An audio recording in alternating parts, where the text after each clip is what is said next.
Quelles sont les règles en matière de financement de campagne? Je peux m'acheter une voiture avec l'argent de l'élection? Non, Nicolas. Rends l'argent. Nicolas?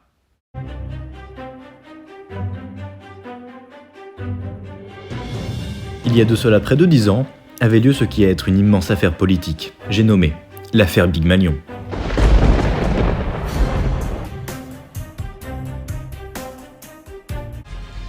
Durant les élections présidentielles 2012, Nicolas Sarkozy fut candidat pour le parti de l'UMP. Il organisa pas moins de 44 meetings, soit 8 par mois. Ceux-ci étaient organisés dans de grandes salles avec écrans géants, luminaires dignes d'un concert de Johnny, et avec de la musique composée spécialement pour l'événement. Je n'entends que du mal de cet homme qui fait que du bien.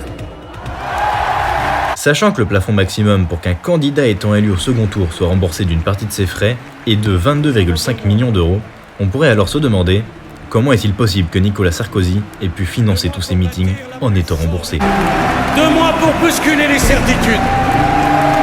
2 mois pour tout renverser. Eh bien, la justice s'est également posé la question.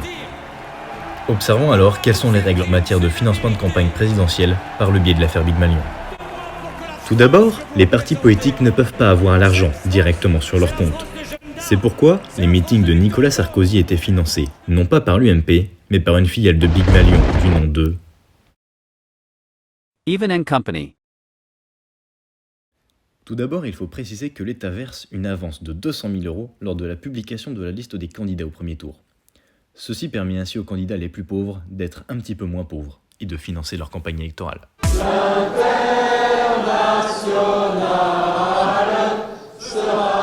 Également, depuis la loi du 19 janvier 1995, les donations des particuliers sont limitées à 150 € en espèces et à 7 500 € au total. Je participe pour le redressement de l'UMP. Également, l'État rembourse pour un candidat ayant eu moins de 5% des voix, seulement 4,75% des dépenses, ce qui dissuade les nuls de participer.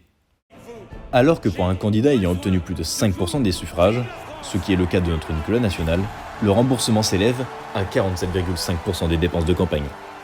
Alors que l'on pourrait se dire des choses comme « Nicolas est un homme honnête ». Et pourtant, quelque chose de très grave le fait accuser. Il se trouve effectivement que cette magnifique personne est accusée d'avoir maquillé ses factures de Even & Company. pour des campagnes de l'UMP. Cette astuce faisant descendre le budget des campagnes de ce candidat en dessous de la somme maximale pour être éligible au remboursement. En juillet 2012, conformément à la loi du 5 avril 2006, sont publiées dans le journal officiel les dépenses de chaque candidat. Ces dernières sont comptabilisées par la Commission nationale des comptes de campagne et de financement politique. Oui, ça existe. Également connue sous l'abréviation CNCCFP, qui n'est pas plus facile à retenir. Il s'agit d'une autorité administrative indépendante qui contrôle le financement des partis politiques, mais également des campagnes présidentielles. Et c'est ainsi que fut découvert et mis à la vue de tous l'affaire Big Malion. 100 € pour un ou plusieurs candidats, mais dans le même type d'élection, par exemple. Cette affaire, bien que peu accommodante pour l'ex-président Sarkozy, nous a permis d'observer toutes les restrictions mises en place afin de faire respecter l'égalité des candidats.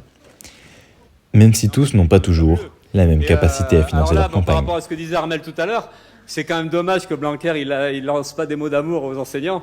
Et c'est aussi dommage qu'Elisabeth Borne lance pas des mots d'amour à tous les ouvriers licenciés. On se dit... Quelle indignité.